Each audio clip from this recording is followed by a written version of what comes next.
The telegram had promised marble floors, grand staircases, and a bedroom larger than the entire boarding house where Theresa Zimmerman had spent the last 3 years of her life. Yet as the stagecoach lurched to a halt in front of a weather-beaten cabin with a sagging porch, she felt her carefully constructed dreams crumble like dust between her fingers. She stepped down from the coach onto the packed dirt of Lone Pine, Nevada, a town that consisted of little more than a dusty main street lined with buildings that looked one strong wind away from collapse. The August sun beat down mercilessly, turning the air into something thick and difficult to breathe. Her traveling dress, appropriate for Philadelphia society, clung to her in the oppressive heat. Around her, the other passengers dispersed quickly, leaving her standing beside her trunk with a sinking feeling in her stomach. "Miss Zimmerman." The voice was deep, tentative, and when she turned, she found herself looking at a man who bore little resemblance to the confident suitor whose letters had promised her such a different life. He was tall, she would grant him that, with broad shoulders that filled out a simple cotton shirt that had seen better days. His face was weathered from sun and wind, making it difficult to gauge his age, though she placed him somewhere around 25. His hat was in his hands, revealing dark hair that needed cutting, and his blue eyes held something that looked uncomfortably like hope.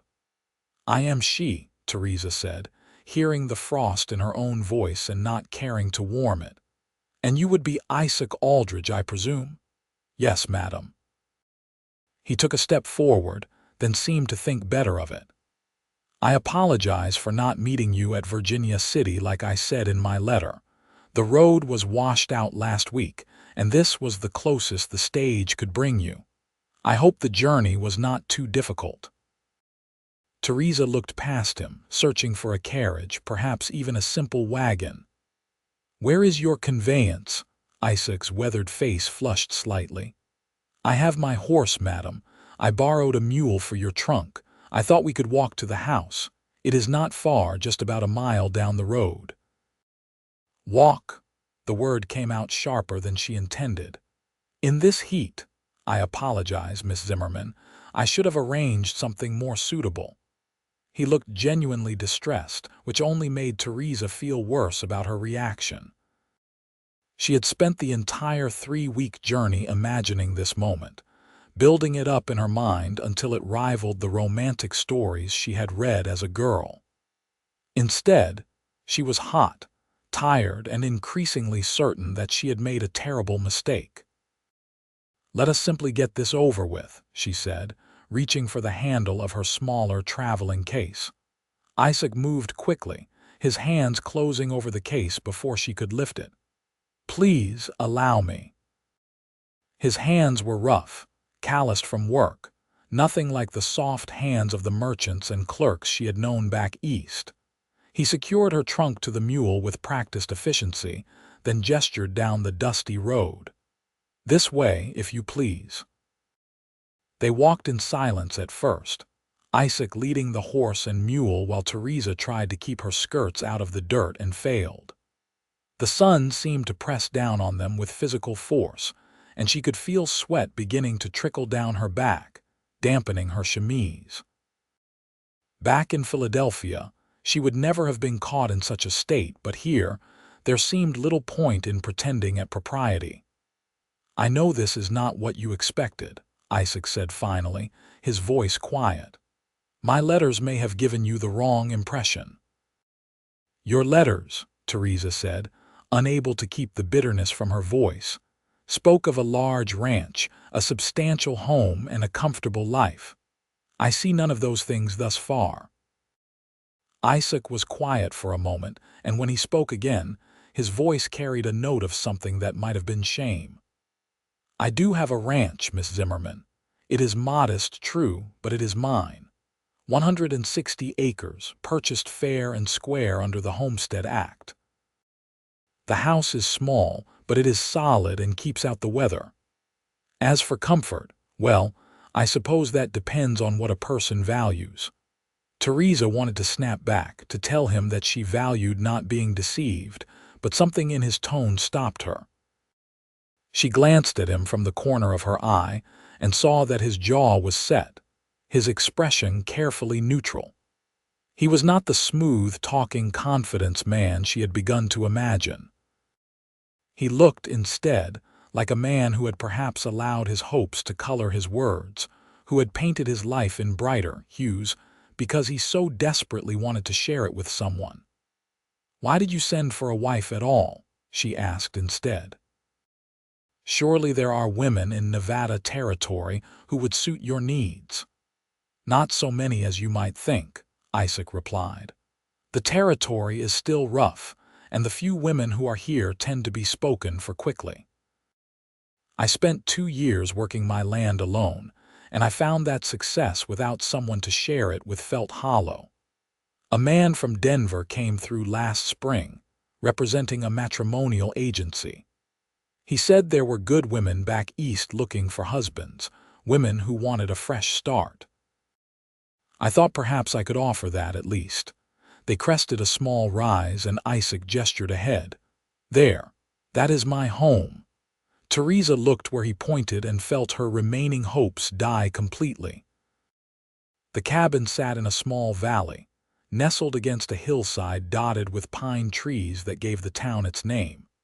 It was, as Isaac had said, small, consisting perhaps of 2 rooms at most. The logs were well chinked, and the roof appeared sound, but it was a far cry from the mansion she had imagined. A small barn stood nearby, along with a corral containing several horses. Chickens scratched in the yard, and a vegetable garden struggled in the dry soil.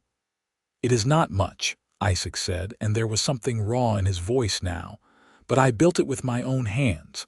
Every log, every nail. The land is good for grazing, and I have been building my herd slowly.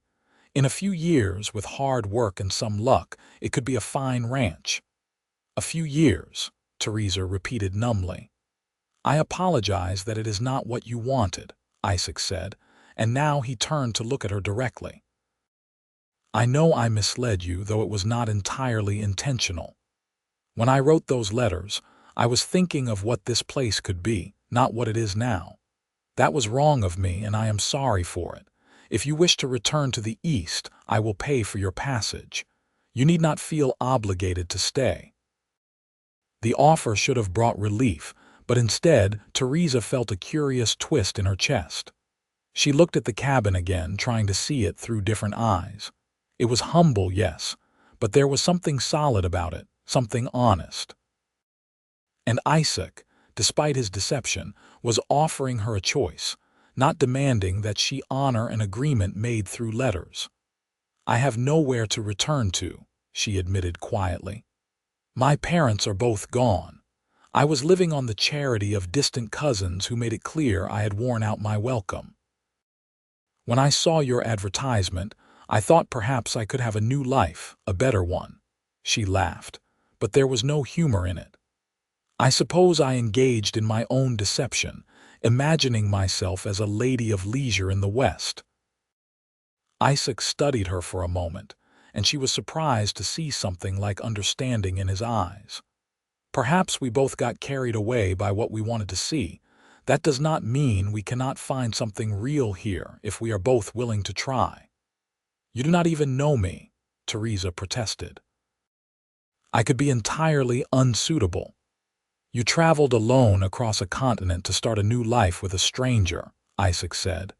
"That takes courage. You speak your mind plainly, which I appreciate. And you are here now, which suggests you are at least willing to see what might be possible." "That is more than I could have hoped for." They reached the cabin, and Isaac tied the animals before carrying her trunk to the porch. He opened the door and stepped back, allowing her to enter first. The interior was dim after the bright sunlight, and it took Theresa's eyes a moment to adjust. When they did, she found herself in a single large room that served as kitchen, dining area, and sitting room all at once. A stone fireplace dominated one wall, with a cast iron stove nearby for cooking. The furniture was simple but well made. A table with 2 chairs, a rocking chair near the fireplace, shelves holding supplies and a few books. Everything was clean and organized, which surprised her. She had expected bachelor disorder. "There is a bedroom through that door," Isaac said, gesturing to an opening covered by a simple curtain. "I have been sleeping out here, but the room is yours for as long as you are here. The privy is out back, and there is a spring about 50 yards to the east that provides fresh water. I usually do my washing on Saturdays." Theresa moved to the bedroom and pushed aside the curtain. It was tiny, barely large enough for the narrow bed and small chest of drawers it contained, but like the main room, it was clean. A window let in light, and when she looked out, she saw the pine-covered hills rising beyond the cabin. Despite everything, there was something peaceful about the view. "I know it is not what you expected," Isaac said from behind her, his voice careful. "But I promise you that I will work hard to make it better, and in the meantime, I will do my best to make you comfortable. If you need anything, you need only ask." Theresa turned to face him, really looking at him for the first time. He was handsome in a rough sort of way, with strong features and those striking blue eyes that seemed to hold both hope and resignation. There was something inherently decent about him, she realized, something that went deeper than his humble circumstances or his inadvertent deception. "I suppose I should give this a fair chance," she heard herself say. "I came all this way. It would be foolish to leave without at least trying to make it work." The relief that crossed Isaac's face was so profound that Theresa felt something shift inside her chest. Whatever else this man might be, he genuinely wanted her here. In her old life, she had been a burden, an extra mouth to feed, someone to be tolerated rather than welcomed. Here, with this stranger, she was wanted. "Thank you," Isaac said simply. "I promise you will not regret it." Theresa was not so sure about that, but she nodded anyway. "I suppose we should discuss the practical matters. When is the wedding to take place?" "There is a circuit preacher who comes through Lone Pine once a month. He was here 2 weeks ago, which means he will not return for another 2 weeks. Until then, if you are comfortable with it, you can stay here as my guest. If anyone asks, which they likely will since this is a small town, I will tell them you are my intended and that we are waiting for the preacher. Your reputation will remain intact." "That seems reasonable," Theresa said, though the idea of waiting 2 weeks before making such a permanent decision filled her with anxiety. Still, it would give her time to truly assess the situation, to decide if she could build a life here with this man. Isaac seemed to sense her uncertainty. "You are not required to go through with the marriage," he said. "These 2 weeks are as much for you to decide as for me. If at the end of that time you wish to leave, I will arrange passage for you, wherever you wish to go, with no questions and no judgment." "That is generous of you," Theresa said, and meant it. "It is only fair." Isaac moved back into the main room, giving her space. "I am sure you would like to rest after your journey. I need to tend to the animals and check on the cattle. I will be back before sunset to prepare supper. Please make yourself at home. Everything here is at your disposal." He left quickly, and Theresa found herself alone in the small cabin. She moved slowly through the space, running her fingers over the rough-hewn furniture, examining the supplies on the shelves. Everything spoke of a life lived simply but with care. The books on the shelf surprised her. Agricultural treatises alongside volumes of poetry and even a worn copy of Shakespeare's collected works. Isaac Aldridge, it seemed, was more than a simple rancher. She unpacked her trunk slowly, hanging her dresses on pegs in the bedroom and arranging her few precious belongings on the chest of drawers. Among them was a daguerreotype of her parents, taken before the fever that claimed them both within a week of each other. She set it carefully on the dresser, feeling the familiar ache of loss. They had wanted such good things for her, had scrimped and saved to give her an education, to prepare her for a better life than they had known. She wondered what they would think of this turn of events, of their educated daughter preparing to marry a rancher in the Nevada wilderness. But perhaps this was a better life in its own way. At least here, she would not be a burden. At least here, she was wanted. The afternoon heat was oppressive, and Theresa found herself growing drowsy. She lay down on the narrow bed, telling herself she would rest for just a moment, and fell almost immediately into a deep sleep. She woke to the sound of movement in the main room and the smell of cooking food. Disoriented, she sat up, noting that the light outside had turned golden with approaching evening. She had slept for several hours. Smoothing her hair and dress as best she could, Theresa emerged from the bedroom to find Isaac at the stove, stirring something in a pot. He had washed and changed into a clean shirt, and his hair was damp, suggesting he had bathed at the spring. "I apologize if I woke you," he said, not turning from his cooking. "I tried to be quiet. I did not mean to sleep so long. I should be helping with the meal. You had a long journey. You needed the rest." Isaac ladled stew into 2 bowls and carried them to the table. "It is nothing fancy, just venison stew with vegetables from the garden. I am afraid my cooking skills are limited." Theresa sat down and tasted the stew. It was actually quite good, the meat tender and the vegetables cooked perfectly. "You undersell yourself. This is very good." Isaac smiled, and Theresa realized it was the first real smile she had seen from him. It transformed his face, making him look younger and less careworn. "My mother insisted all her sons learn to cook. She said any man who could not feed himself was only half a man. She died when I was 15, but I have never forgotten her lessons." "You have brothers then, too?" "Robert is in California, working in the gold fields, though I have not heard from him in over a year. James went back east to study medicine in New York.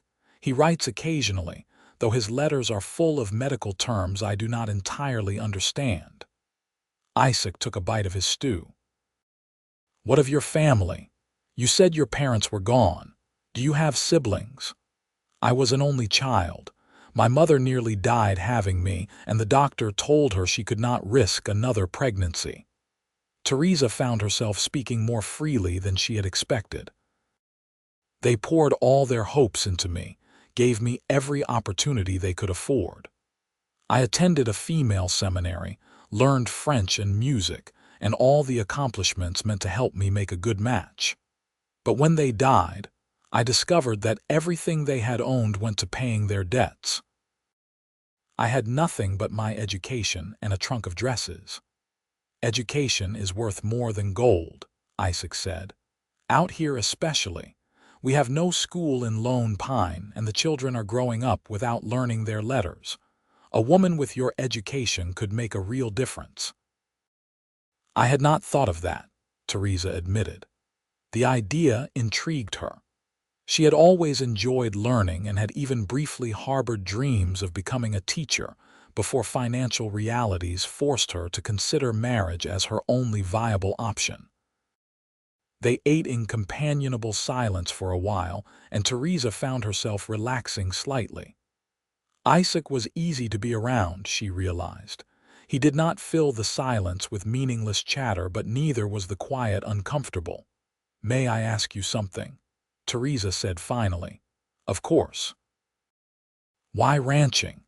It is such hard work, and the rewards seem uncertain at best." Isaac leaned back in his chair, considering his answer. "My father was a shopkeeper in Missouri. He spent his whole life behind a counter, selling goods he had not made to people who barely saw him as human. He was just a functionary, a means to an end. When he died, the shop went to my eldest brother, and I knew I did not want that life. I wanted to build something, to work with my hands and see the results of my labor. I wanted land that was mine, that no one could take from me. The Homestead Act, Theresa said, understanding. Exactly. 160 acres, free to anyone willing to work it for 5 years. It is the hardest thing I have ever done, but every morning when I wake up and look at this land, I know it is mine. That is worth more to me than any amount of money. There was passion in his voice, a deep conviction that Theresa found herself responding to despite her reservations. She had spent her life in cities, surrounded by people who measured success in money and social standing. Isaac measured it in acres and honest work, and there was something refreshing about that perspective. After supper, Isaac insisted on cleaning up while Theresa sat in the rocking chair near the fireplace. Despite the heat of the day, the evening had turned cool, and Isaac built a small fire to take the chill off. Theresa watched him move around the small cabin with easy efficiency and found herself imagining what it might be like to share this space with him, to build a life together in this remote place. "I should turn in," Isaac said when the cleanup was complete. "I rise early to tend to the animals." "The bed is yours for the night. I will make myself comfortable out here." "That hardly seems fair. This is your home. You are my guest. I will not have you sleeping on the floor." His tone was gentle but firm. "Please do not argue. I have slept in far worse places." Theresa wanted to protest, but she was too tired to argue effectively. She bid him good night and retreated to the small bedroom, closing the curtain behind her. She changed into her nightgown and climbed into the narrow bed, listening to the sounds of Isaac preparing his own sleeping space in the main room. Sleep came slowly this time. Her mind was too full of questions and uncertainties. She had expected to arrive and find either her dreams realized or a clear reason to refuse the marriage. Instead, she found herself in a strange middle ground, neither entirely disappointed nor satisfied. Isaac was a good man, she thought, honest and hardworking. But was that enough to build a marriage on? Could she truly be happy in this isolated place, so far from everything she had known? The next morning, Theresa woke to find Isaac already gone and the cabin empty. She dressed quickly and emerged to find a small breakfast laid out on the table: bread, butter, and eggs, still warm. A note written in surprisingly elegant handwriting informed her that Isaac had gone to check on the cattle and would return by midday. Theresa ate slowly, then began exploring the cabin more thoroughly. In the light of day, she could see the care that had gone into its construction. The logs were fitted perfectly, the floor was level and smooth, and the fireplace drew perfectly with no trace of smoke in the room. For a man working alone, Isaac had done remarkable work. She found cleaning supplies and set to work, though there was little that needed doing. Isaac kept his home neat, another surprise. She washed the breakfast dishes, then ventured outside to explore the immediate surroundings. The day was already growing warm, but the air was clean and clear in a way city air never was. The view from the cabin was spectacular, with rolling hills stretching in every direction, dotted with pine trees and scrub brush. In the distance, she could see cattle grazing, small dots of brown against the golden grass. The garden drew her attention. It was clearly struggling in the dry soil, the plants looking wilted despite evidence of recent watering. Theresa had helped her mother with their small city garden and knew something of plants. She could see several problems immediately. The plants were too crowded, the soil needed enriching, and the watering system was inefficient. She found tools in a small shed near the barn and set to work. The physical labor was unfamiliar and harder than she expected, but there was something satisfying about sinking her hands into the soil, about nurturing living things. By the time Isaac returned several hours later, she had thinned the plants, enriched the soil with composted manure from the barn, and rigged a simple irrigation system using a bucket with small holes punched in the bottom. "What have you done?" Isaac asked, staring at the transformed garden with wonder. Theresa straightened, suddenly self-conscious. Her dress was dirty, her hands were filthy, and she probably looked a fright. "I hope you do not mind. The garden needed attention and I thought I could help." "Mind, this is remarkable." Isaac knelt to examine her work, his expression awed. "I have been fighting this garden all summer with little success. You have done more in one morning than I managed in months." "My mother was an excellent gardener. She taught me what she knew." Theresa felt herself flush with pleasure at his praise. "If you can spare the water, I believe the plants will recover. We should see good production by fall." "I can spare the water," Isaac assured her. "The spring runs year-round. I just never thought to use it this way." He looked up at her, and there was something warm in his eyes that made her heart beat faster. "Thank you, Theresa. This means more to me than you might realize." It was the first time he had used her given name, and hearing it in his deep voice sent an unexpected shiver through her. The days began to fall into a pattern. Isaac would rise before dawn to tend to his animals and check his land.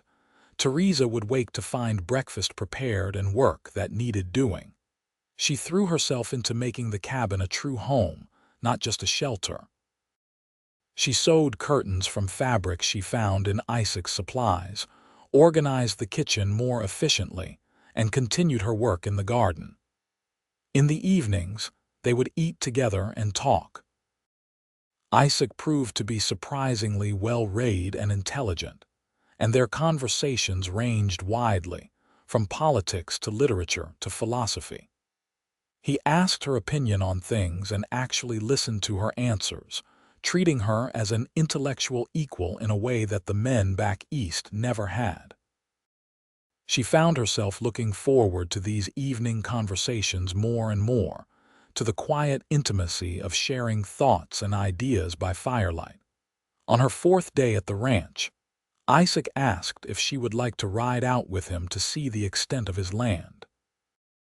Theresa had never been much of a horsewoman, but she agreed, curious to see more of the ranch that might become her home.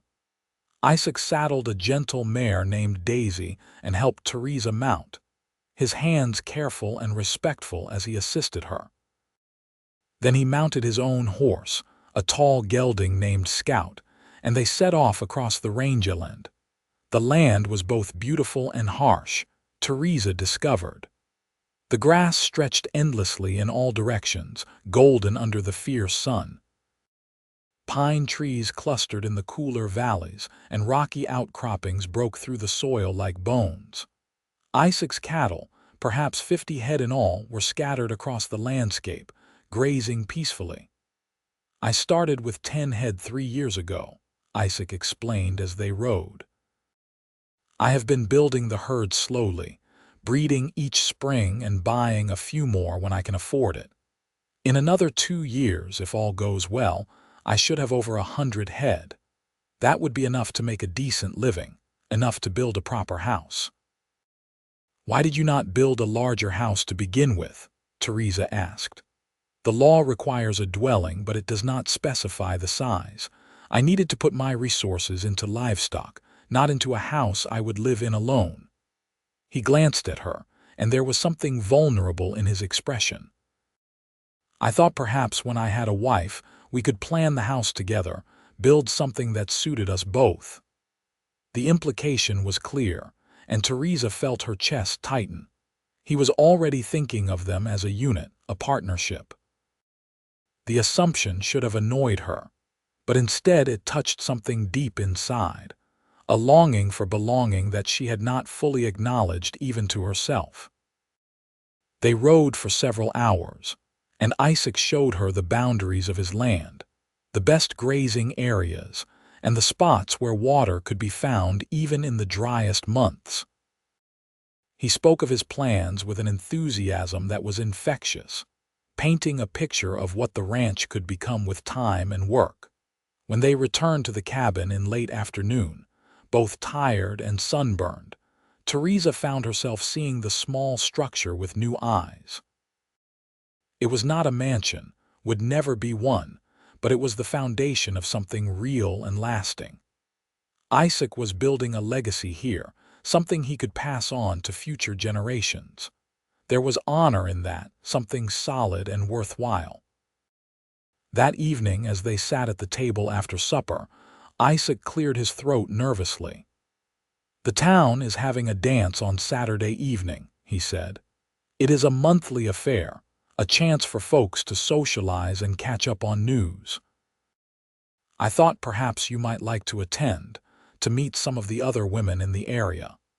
It would also give people a chance to meet you, to know that you are here as my intended." Theresa felt a flutter of nervousness at the prospect of meeting the townspeople, of being presented as Isaac's future wife, but she nodded. "I think that would be nice. I confess I have been curious about Lone Pine and its residents." "I should warn you," Isaac said with a slight smile. "It is not like dances back east. The ratio of men to women is about 10 to 1, so you will be much in demand as a partner. The music is provided by whoever can play an instrument, and the refreshments are simple. But people enjoy themselves, and it is a chance to build connections with our neighbors." "It sounds lovely," Theresa said, and realized she meant it. She had attended grand balls in Philadelphia, formal affairs where every step was choreographed and every word calculated. The prospect of something simpler and more genuine appealed to her. Saturday arrived bright and clear. Theresa spent the morning helping Isaac with his chores, something that had become routine over the past week. She had learned to gather eggs from the chickens without getting pecked, to draw water from the spring without spilling half of it, and to tell at a glance which of the cattle in the near pasture needed closer watching. The work was hard and left her muscles aching in new places, but there was satisfaction in it that she had never found in the genteel accomplishments of her former life. In the afternoon, she prepared for the dance, choosing her best dress, a deep blue silk that brought out her eyes. It was perhaps too fine for a frontier dance, but it was important to her to make a good impression. She styled her dark hair carefully, pinning it up in a style that was both elegant and practical. When she emerged from the bedroom, Isaac was standing by the table in clean clothes, his hair slicked back and his boots polished. He stared at her with an expression that made her acutely aware of herself as a woman, not just as a potential wife or housekeeper. "You look beautiful," he said simply, and the sincerity in his voice made her blush. "Thank you. You look quite handsome yourself." They rode into town in a wagon Isaac had borrowed from a neighboring rancher, sitting side by side on the bench seat. The evening was pleasantly cool, and the setting sun painted the sky in shades of orange and pink that took Theresa's breath away. She had seen sunsets in the city, but they were nothing like this, nothing like the vast canvas of color that stretched from horizon to horizon. The dance was being held in the largest building in town, a combination general store and meeting hall. Lanterns had been strung outside, and music was already playing as they arrived, a fiddle and guitar creating a lively tune. People were gathered in small groups, talking and laughing, and Theresa felt Isaac tense slightly beside her as all eyes turned their way. "Isaac Aldridge," a booming voice called out. "So the rumors are true. You have finally brought your intended to town." A large man with a flowing beard approached, his hand extended. Isaac shook it warmly. "Thomas, good to see you. Yes, I would like you to meet Miss Theresa Zimmerman, lately of Philadelphia. Theresa, this is Thomas Fletcher. He owns the general store and serves as our unofficial mayor." "A pleasure to meet you, Miss Zimmerman," Thomas said, his eyes twinkling. You have caused quite a stir in our little town. It is not every day a gentleman rancher brings home a bride from back east. Gentleman rancher. Theresa could not help but smile at the description. Well, Isaac is the closest thing we have to gentry around here, Thomas said with a laugh. He can actually read and write, which puts him ahead of most of us. Welcome to Lone Pine, Miss Zimmerman. I hope you will be very happy here. More people pressed forward, eager to meet the newcomer. Theresa found herself shaking hands and exchanging pleasantries with ranchers, miners, shopkeepers, and their families. The women, in particular, seemed eager to befriend her. She met Sarah Mackenzie, who ran the boarding house, Martha Stevens, whose husband owned the livery, and Rachel Thompson, a widow who was homesteading her own claim with her 2 sons. "We are so glad you are here," Sarah said earnestly. "Good women are scarce in these parts, and Isaac is one of the finest men in the territory. You are very lucky." "I am beginning to realize that," Theresa admitted, glancing over to where Isaac was talking with a group of ranchers. As if sensing her gaze, he looked up and smiled at her, and she felt a warm flutter in her chest. The dancing began in earnest as full darkness fell. As Isaac had warned, there were far more men than women, and Theresa found herself passed from partner to partner, barely getting a chance to catch her breath between dances. The men were polite but clearly desperate for female company, and she found herself dancing with everyone from teenage boys to grizzled prospectors. Finally, Isaac cut in, taking her hand as the musicians began a slower waltz. "I apologize for abandoning you," he said as he led her smoothly across the floor. "I should have stayed at your side." "Nonsense. You needed to speak with your friends and I was perfectly fine." Theresa was surprised to discover that Isaac was an excellent dancer, leading her with confidence and grace. "Where did you learn to dance so well, my mother again?" She insisted that her sons be proper gentlemen, even if we were living on the frontier. She would make us practice with her in the evenings after supper. A shadow crossed his face. "I have not danced since she died. This is the first time it has felt right." The intimacy of the moment, of moving together to music while surrounded by people yet somehow alone in their own space, made Theresa's heart race. She was acutely aware of Isaac's hand on her waist, of his height and strength, of the way he looked at her as though she were precious. "Theresa," he said softly, "I know we agreed that you would have 2 weeks to decide, and I do not mean to pressure you. But I want you to know that these past days have been the happiest I have known in years. Having you in my home, sharing meals and conversation, working side by side, it has shown me what my life could be. I hope you have felt even a fraction of that happiness." "I have," Theresa admitted, the truth surprising even herself. "I came here expecting one thing and found something entirely different. But what I have found is, in many ways, better than what I expected. You are a good man, Isaac Aldridge, and your home, humble though it may be, has more warmth and genuine welcome than any mansion I have ever visited." Isaac's eyes lit up with hope and something deeper, something that made Theresa's breath catch. "Does that mean you will stay? That you will marry me?" The music was ending, and people were beginning to disperse for refreshments. Theresa knew this was not the right moment for such an important decision, but looking into Isaac's earnest face, she found that her doubts had been quietly evaporating over the past week, worn away by honest work, good conversation, and the growing realization that she had found something rare and valuable. "Ask me again when the preacher comes," she said softly, "but I think you will like my answer." Isaac's smile was like the sun breaking through clouds, bright and warm and full of joy. He squeezed her hand gently, a touch that was both respectful and intimate, and Theresa felt something settle deep inside her, a sense of rightness that she had never experienced before. The rest of the evening passed in a pleasant blur. Theresa danced and talked and laughed, feeling more alive than she had in years. The people of Lone Pine welcomed her warmly, and she found herself genuinely liking them, appreciating their straightforward honesty and lack of pretension.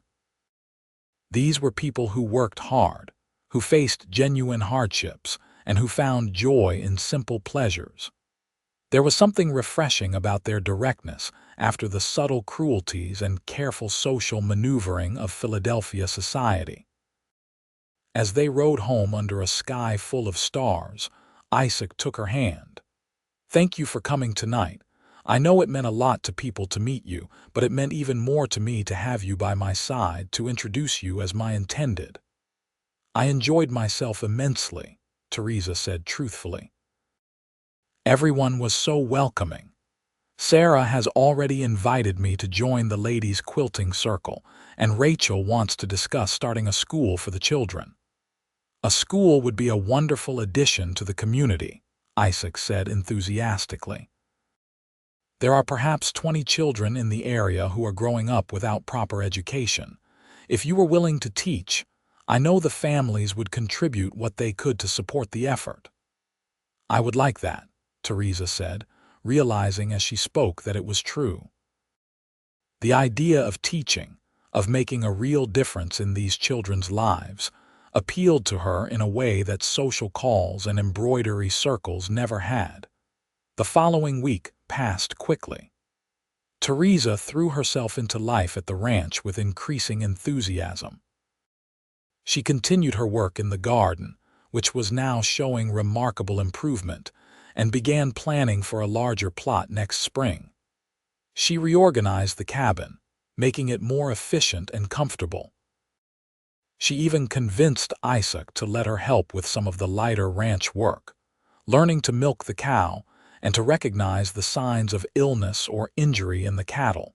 In the evenings, their conversations deepened, moving beyond polite getting-to-know-you exchanges into real intimacy. Isaac spoke of his dreams for the ranch, of his desire to build not just a successful business but a real home, a place where children could grow up safe and loved. Theresa shared her own hopes and fears, her struggles after her parents' deaths, her loneliness in her cousin's house, her terror at the prospect of making this cross-country journey to marry a stranger. "I was so frightened on the train," she admitted one evening. "I kept thinking of all the things that could go wrong, of how foolish I was being. But I was more frightened of staying where I was, of slowly becoming invisible, a burden no one wanted." "You could never be invisible," Isaac said firmly. "You are too vibrant, too intelligent, too full of life. Anyone who failed to see your value was a fool." The intensity of his words, the conviction behind them, made Theresa's eyes sting with unexpected tears. "You barely know me, Isaac. I know enough. I know that you face challenges head-on rather than running from them. I know that you find joy in simple things, like a healthy plant or a job well done. I know that you treat everyone with kindness and respect, from me to the humblest miner at the dance. I know that you are brave and strong and far more remarkable than you give yourself credit for." Theresa reached across the table and took his hand, a gesture that would have been scandalously forward in her old life, but that felt perfectly natural here. "I was so angry when I arrived, so disappointed by what I saw as your deception. But the truth is, you gave me something far more valuable than a mansion. You gave me a purpose, a place where I am needed and valued. You gave me a home, Isaac, in the truest sense of the word." Isaac's rough fingers closed around hers, warm and strong. "Then you will stay. You will marry me." "Yes," Theresa said, and felt the rightness of the decision settle over her like a benediction. "Yes, I will marry you." Isaac stood and pulled her to her feet, his hands gentle as he cupped her face. "May I kiss you?" he asked, his voice rough with emotion. "Yes," Theresa whispered. And then his lips were on hers, tender and sweet and full of promise. It was her first real kiss, and it was nothing like she had imagined. It was not the practiced seduction of a rake or the awkward fumbling of a boy. It was honest and heartfelt, a meeting of two souls finding their way to each other. When they finally pulled apart, both were breathless. "I love you, Theresa," Isaac said, resting his forehead against hers. "I think I have been falling in love with you since the moment you stepped off that stage coach, all indignant fury and disappointed dreams. These past days have only deepened that love. You are everything I did not know I was looking for." "I love you too," Theresa replied, surprised by how easily the words came, how true they felt. "I did not expect this, did not believe it was possible to fall in love so quickly. But somewhere between the dusty road and the small cabin, between the struggling garden and the evening conversations, I lost my heart to you completely." They stood together in the firelight, holding each other close, and Theresa felt a peace she had not known since her parents died. She was home, truly home, in a way that had nothing to do with buildings or possessions and everything to do with the man whose arms surrounded her. The preacher arrived in Lone Pine on schedule, a circuit rider named Reverend Matthews who served the scattered communities of Nevada Territory. He was a jovial man with a booming voice and kind eyes, and he seemed genuinely delighted to perform a wedding ceremony. "It is not often I get to unite two people who are so clearly meant for each other," he said as he interviewed them separately before the ceremony, ensuring that both were entering the marriage freely and with full understanding. "You can see the love between you. It shines like a beacon." The wedding was held in the same hall where the dance had taken place, with most of the town in attendance. Theresa wore her best dress, the blue silk she had worn to the dance, and Sarah had woven wildflowers into her hair. Isaac wore his cleanest clothes and looked nervous and happy in equal measure. As Theresa walked down the short aisle between rows of rough benches, she saw Isaac waiting for her at the front, and her heart swelled with love and certainty. This was right. This was where she belonged. The ceremony was simple but meaningful. They exchanged vows in clear, strong voices, promising to love and honor each other, to face whatever challenges life brought together. When Reverend Matthews pronounced them husband and wife, and told Isaac he could kiss his bride, the kiss was sweet and chaste, appropriate for their audience but carrying the promise of deeper intimacy to come. The townsfolk had organized a celebration, with food and music and dancing.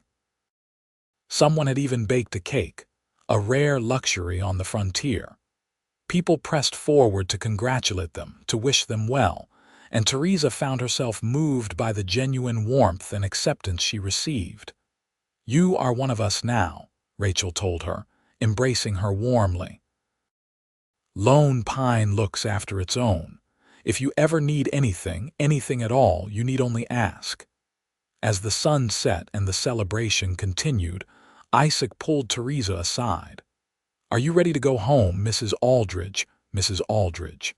The name settled over her like a warm cloak, and she smiled. "Yes, I am ready to go home."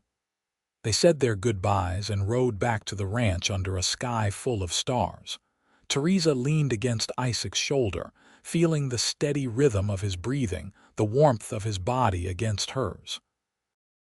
When they reached the cabin, Isaac helped her down from the wagon and then, without warning, swept her into his arms. "What are you doing?" Theresa laughed. "Carrying my bride over the threshold," Isaac said, his eyes twinkling. "It is tradition, or so I have heard." He carried her into the cabin, which looked the same as always yet somehow entirely different. This was their home now, the place where they would build their life together. Isaac set her down gently, and for a moment they stood looking at each other, the weight of the moment settling over them. "I am nervous," Theresa admitted softly. "So am I," Isaac replied, taking her hands in his. "But we will figure this out together, just as we have figured out everything else." Their wedding night was tender and sweet, a gentle exploration of new intimacy. Isaac was patient and careful, ensuring Theresa's comfort above his own pleasure. And when it was over, they lay together in the narrow bed, wrapped in each other's arms, talking quietly until they drifted into sleep. The next weeks were a time of adjustment as they learned to navigate their new relationship as husband and wife. There were awkward moments and small disagreements, but there was also laughter and growing confidence in each other. They worked side by side during the day and fell into bed exhausted each night. But the exhaustion was the good kind, born of honest labor and shared purpose. As autumn approached, Theresa began making concrete plans for the school. Rachel offered the use of a spare room in her house, and the families with children pledged small amounts of money or goods to support the effort. Theresa spent her evenings preparing lessons, remembering her own education and adapting it to the needs of frontier children who would need practical knowledge as much as classical learning. The school opened on a crisp October morning, with 12 children ranging in age from 6 to 14. Theresa was terrified that first day, worried that she would not be able to control the classroom or that the children would not respect her authority.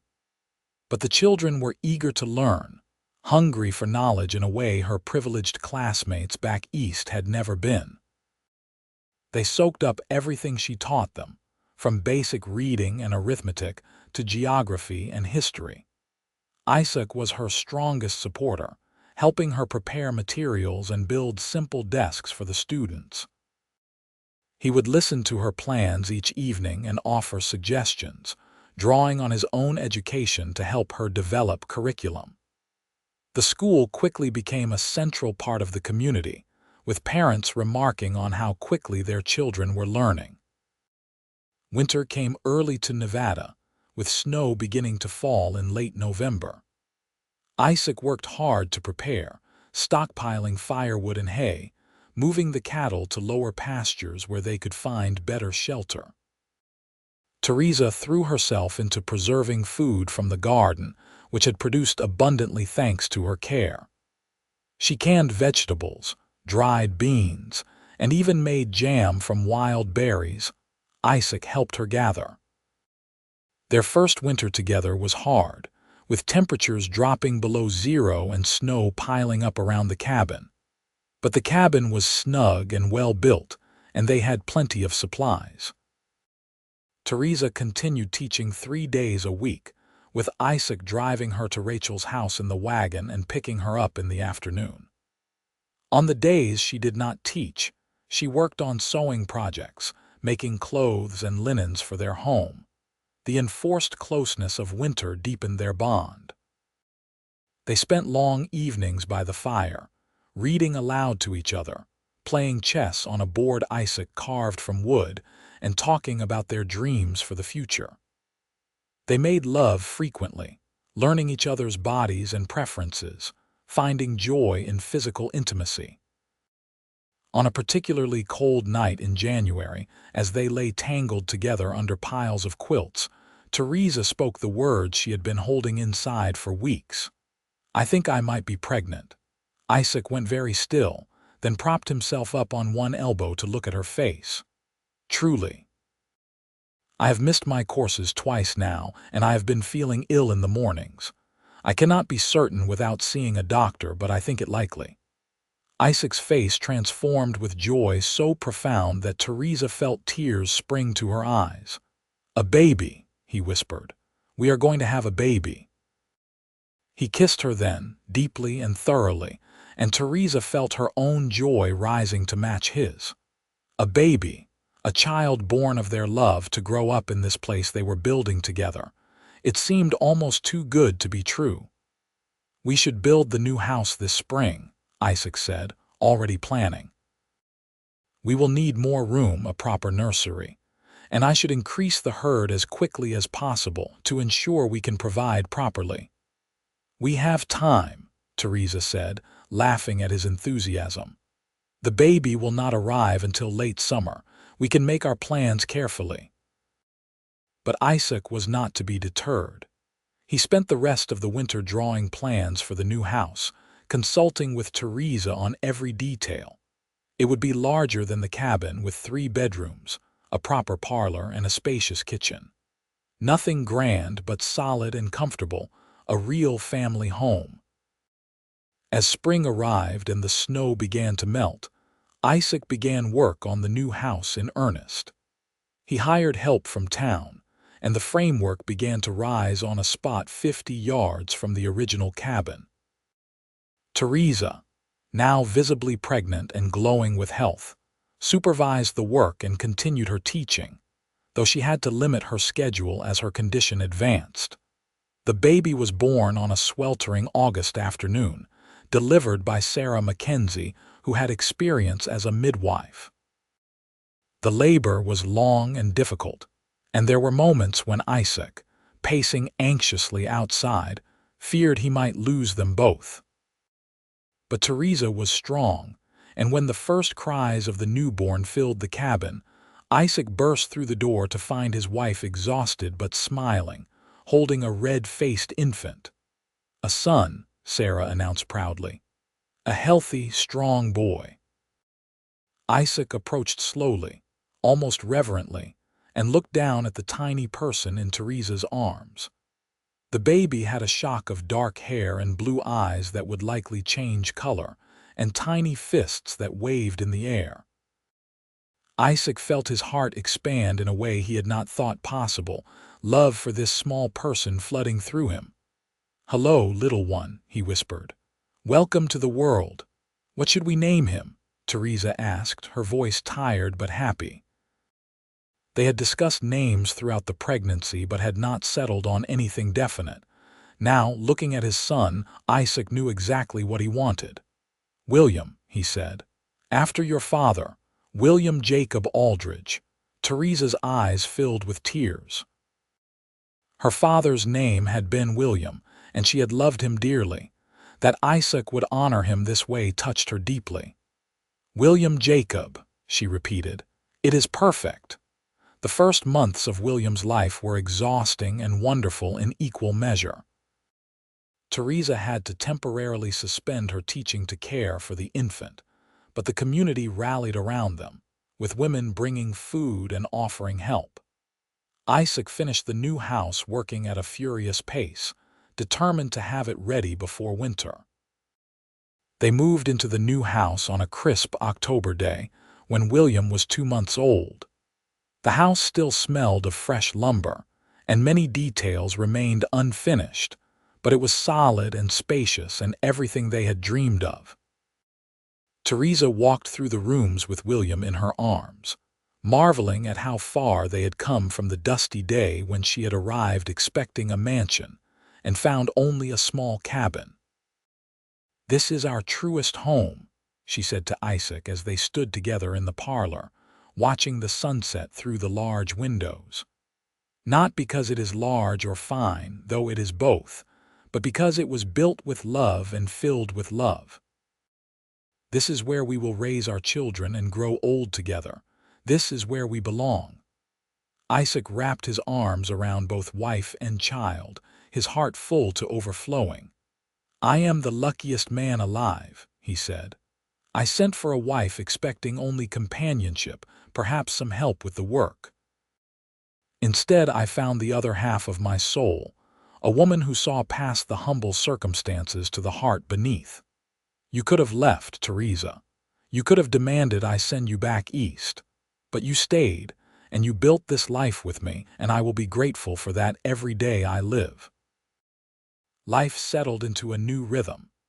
Theresa resumed teaching part-time when William was 6 months old, bringing him with her to school where the older children helped watch him. The ranch continued to prosper under Isaac's careful management, with the herd growing steadily. They added sheep to their livestock, and Theresa learned to spin and weave wool, creating fabric for clothing and blankets. When William was 2, Theresa became pregnant again. This time, she knew what to expect and was less anxious, though Isaac fretted enough for both of them. Their daughter was born in early spring, an easier birth than William's had been. They named her Clara Rose, and she had her mother's dark hair and her father's blue eyes. The children grew healthy and strong, running wild across the ranch, learning responsibility through chores and kindness through their parents' example. William was serious and thoughtful like his father, while Clara was bright and outgoing like her mother. They fought and played and loved each other fiercely. Lone Pine grew along with the Aldridge family. More settlers arrived, drawn by the promise of land and opportunity. The town gained a proper school building, with Theresa as the head teacher and 2 assistants. A church was built, and a doctor opened a practice. The wild frontier began to settle into something approaching civilization, though it retained its essential character of independence and resilience. Isaac built a successful ranching operation, not the largest in the territory, but solid and sustainable. He was respected in the community, known as a man whose word was his bond, who would help a neighbor in need without asking for repayment. Theresa became a pillar of the community, teaching multiple generations of children, organizing social events, and serving as a trusted advisor to young women trying to make their way on the frontier. On their 10th anniversary, they hired a photographer who had recently opened a studio in Lone Pine to take a family portrait. They dressed in their best clothes and posed in front of their house, Isaac standing tall and proud, his hand on Theresa's shoulder, Theresa seated with Clara on her lap, and William standing between his parents, already showing signs of the tall, strong man he would become. The photograph captured a moment of pure happiness, a family bound by love and strengthened by shared challenges. That night, after the children were in bed, Isaac and Theresa sat together on the porch, watching stars emerge in the darkening sky. The evening was warm, with a gentle breeze carrying the scent of pine and grass. In the distance, they could hear cattle lowing and the call of night birds. "Do you ever regret it?" Isaac asked suddenly. "Staying here, I mean, giving up the life you might have had back east." Theresa turned to look at him, this man she had fallen in love with in a dusty Nevada valley, whose honest heart had won her completely. "Not for a single moment," she said firmly. "I arrived here expecting a mansion, expecting material comfort and social status. What I found was so much better. I found love, real love, the kind that builds something lasting. I found purpose and community. I found myself, Isaac. The woman I was meant to be could never have existed in Philadelphia society. She could only exist here with you." Isaac took her hand, raising it to his lips to kiss her work-roughened knuckles. "I think of that day sometimes, when you stepped off the stagecoach looking so disappointed and angry. I was certain you would leave at the first opportunity. I could not imagine that someone like you would choose someone like me." "Then you lack imagination," Theresa teased gently. "Because I cannot imagine choosing any other life. Yes, our beginning was humble. Yes, I expected something different. But what we built together, what we continue to build every day, is worth more than any mansion. Love built this home, Isaac. Love and hard work and the determination to create something meaningful. That is worth everything." They sat in comfortable silence, hands clasped, watching the stars emerge one by one. The house behind them was filled with the sounds of their sleeping children, the physical manifestation of their love. The land around them was theirs, earned through sweat and toil, and it would pass to their children and their children's children. Years continued to pass, bringing both challenges and joys.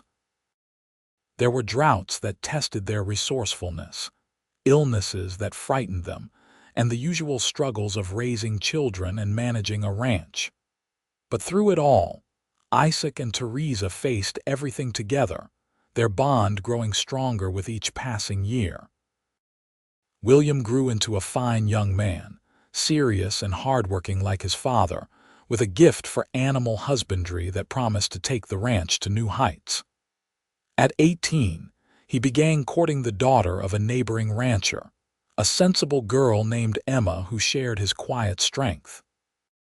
Clara developed a passion for teaching, following in her mother's footsteps. At 16, she was already helping at the school, showing a natural talent for working with children. She was courted by several young men but seemed in no hurry to marry, preferring to focus on her education and career plans. When Isaac turned 45 and Theresa 43, they welcomed an unexpected but joyful surprise: another pregnancy. They had thought their family complete, but nature had other plans. Their third child, a son they named Thomas after the man who had welcomed them to Lone Pine so many years ago, was born healthy and screaming. William and Clara doted on their baby brother, and the house rang with laughter once again. Isaac prospered enough to help other young ranchers get their start, extending loans and advice freely. He remembered his own struggles and wanted to ease the path for others. Theresa continued teaching well into her 50s, educating multiple generations of Lone Pine children. Many of her former students went on to university, an achievement almost unheard of on the frontier, and they credited her with inspiring them to reach for more. On their 25th anniversary, the community organized a celebration in their honor. People came from across the territory to pay tribute to the couple who had become symbols of what was best about frontier life. There were speeches and toasts, gifts and laughter, and through it all, Isaac and Theresa stood side by side, their hands clasped, their love evident to everyone who saw them. That night, back in their quiet bedroom, they lay together in the darkness, listening to the familiar sounds of the ranch settling for the night. 25 years, Theresa marveled. Sometimes it feels like yesterday that I arrived in that stagecoach, so angry and disappointed. Other times it feels like we have been together forever. I knew from the moment I saw you that you were special, Isaac said. I did not know if you would stay, but I knew that if you did, my life would be changed forever. I was right. We changed each other, Theresa corrected gently. I made you see that a home is more than walls and a roof, that it needs love and care to truly be complete. But you taught me that material things matter far less than I thought, that happiness comes from purpose and partnership, not from possessions. Together, we built something neither of us could have created alone. The truest home, Isaac agreed softly. Built on love. They fell asleep as they had for 25 years, wrapped in each other's arms, secure in a love that had weathered every storm and emerged stronger. William married Emma in a beautiful ceremony when he was 21, and they built their own home on the far edge of the ranch property. Within 2 years, they made Isaac and Theresa grandparents with the arrival of a daughter they named Theresa after her grandmother. Clara eventually married as well, to a young lawyer who had opened a practice in Lone Pine, and they settled in town where Clara continued to teach. Young Thomas grew into a bright, curious child, the light of his parents' later years. He had the best of both his parents, Isaac's steady nature and Theresa's quick mind. He absorbed knowledge like a sponge, and both parents privately dreamed of sending him to university when he was old enough. As Isaac approached 60, he began to slow down, allowing William to take over more of the day-to-day ranch management. It was not easy for him to step back from work that had defined his life for so long, but Theresa helped him see it as a natural transition, a passing of the torch to the next generation. You have built something lasting, she told him one evening as they watched William working with the horses, his own children playing nearby. Not just the ranch, but a legacy. William will continue what you started and his children after him. You gave them all a foundation, something solid to build on. That is no small achievement. Isaac pulled her close, marveling as he always did at how perfectly she fit against him. We built it together, every bit of it. I could not have done any of this without you, Theresa. You were the missing piece, the element that turned a house into a home, a ranch into a legacy. They grew old together gracefully, supported by their children and grandchildren, respected and loved by the entire community. Isaac's hair turned silver, and his hands grew gnarled with arthritis, but his mind remained sharp, and his love for Theresa never wavered. Theresa retired from teaching at 65, though she continued to tutor students privately and remained a force in community affairs. On their 50th anniversary, the entire town turned out to celebrate. The original cabin still stood, preserved as a reminder of their humble beginnings, and the celebration was held in the shadow of the house they had built together so many years ago. Their children and grandchildren surrounded them, along with friends old and new, and the speeches paid tribute not just to their long marriage, but to the positive impact they had had on Lone Pine and the surrounding territory. When I arrived here 50 years ago, Theresa said in her speech, her voice still strong despite her age, I expected a mansion. I expected material comfort and social status. Instead, I found something infinitely more valuable. I found love, the kind of love that builds rather than takes, that gives rather than demands. I found a partner who saw me not as an ornament but as an equal, who valued my mind as much as my appearance, who built his life around our shared dreams. Together, we created something that will outlast us both. A family, a community, and a home built on the truest foundation of all, love itself. There was not a dry eye in the crowd as she finished, and when Isaac stood to embrace her, the crowd erupted in applause. They spent their final years in peaceful contentment, surrounded by the fruits of their long partnership. They watched their grandchildren grow and welcomed great-grandchildren with joy. The ranch prospered under William's management, expanding and modernizing while retaining its essential character. Clara became a renowned educator, eventually opening a teacher training college that drew students from across the West. Thomas attended university as his parents had dreamed, then returned to Lone Pine to open a medical practice, ensuring the town had quality health care for the first time. Isaac passed away peacefully in his sleep at 78, with Theresa at his side holding his hand. His last words were, "Thank you for seeing past the humble cabin to the man who loved you. Thank you for building this life with me." Theresa mourned him deeply, but found comfort in their children, grandchildren, and great-grandchildren, all of whom carried forward the values Isaac had instilled. She lived another 5 years, long enough to see William's eldest son take over the ranch management, ensuring the Aldridge legacy would continue into a 4th generation. When Theresa passed at 83, she was surrounded by family, her hand held by Clara as she had held Isaac's. Her last words were a whisper, "I am coming home, my love, our truest home built on forever." They were buried side by side on a hill overlooking the ranch, their graves marked by simple stones that bore their names, dates, and a single inscription. Together they built a home, a family, and a legacy. Love was their foundation, and it proved strong enough for everything. The ranch continued to prosper, passing from generation to generation, each adding their own improvements while honoring the foundation Isaac and Theresa had laid. The town of Lone Pine grew into a thriving community, And the school Theresa had started evolved into a full educational system that served hundreds of children.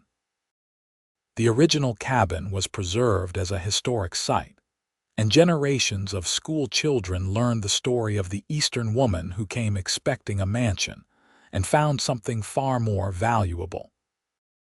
They learned how love, hard work, and partnership could build something lasting, how the truest homes are not made of marble and gold but of dedication and devotion. The house Isaac and Theresa built together stood for over a century, finally becoming a museum dedicated to frontier life and the settling of Nevada territory. Visitors would walk through the rooms where the Aldridge family had lived, loved, and raised their children, and they would understand that they were standing in a place where something special had happened, where two people had proven that love could indeed build the truest home. The legacy of Isaac and Theresa Aldridge extended far beyond their immediate family. The values they embodied, the community they helped build, and the example they set influenced Lone Pine for generations. Young couples facing hard times would remember their story and take courage. Teachers would think of Theresa and strive to make the same difference in their students' lives. Ranchers would remember Isaac's integrity and treat their neighbors accordingly. Their story became legend, told and retold, embellished and romanticized, but at its core always remaining true. She arrived expecting a mansion, and he showed her that love builds the truest home. It was a simple truth, but it proved powerful enough to echo across generations. A reminder that the most valuable things in life cannot be bought or built from wood and stone, but must be created through dedication, partnership, and love. And so the story ended as all the best love stories do, not with death but with legacy, not with endings but with continuations. Isaac and Theresa Aldridge had started with nothing but a humble cabin and sincere hearts, and they built an empire of love that would stand long after they were gone. Their mansion was not made of marble or gold, but of family, community, and enduring devotion. And it proved to be the grandest mansion of all, because it was built on the strongest foundation imaginable: true and lasting love.